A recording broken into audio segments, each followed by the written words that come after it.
Good morning guys. Ngayon gagawa tayo ng crinkles. Yung crinkles na may pagkamakunat.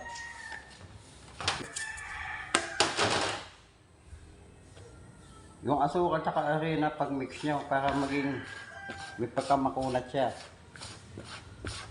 Kung ayaw nyo naman gano'n na may pagkamakunat, tunawin nyo yung asukal.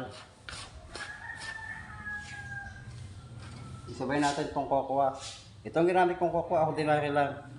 Kaya 200 grams ang ginamit ko. Pero kung premium, mga 100 grams lang. Yung third cup pala, 800 lang. Tapos yung cocoa, 200. Bali, pumatak siya ng 1 kilo.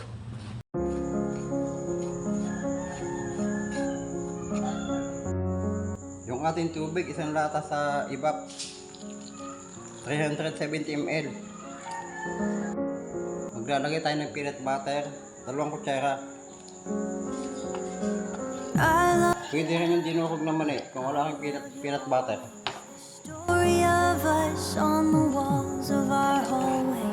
Ang itlog, Past, oh tell me, where did it go? baking powder, 2 kutsara.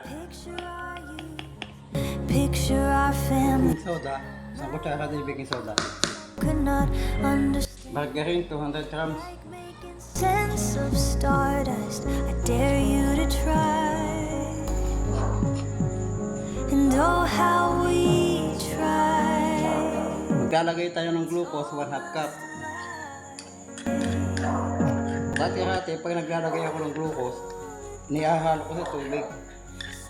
Pero napag-alaman ko na mas effective siya kung hindi mo siya sa tubig ihahalo.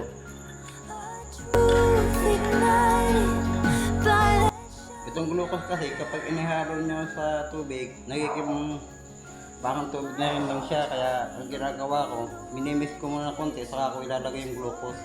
Mas effective siya. It's been a long day. Ito yung mas magpapakunat sa cookies natin, yung glucose. We were a fit, two puzzle pieces in a single bed, learning what close is. Even 5 hours of highway couldn't keep us apart. Matapos yung bilogin, babasain natin ngayon ng itlog para tumikit yung powdered sugar. Hindi naman kailangan basahin ng basang-basa. Babasa lang ng bahagya para lang tumikit yung powdered sugar natin. Oh,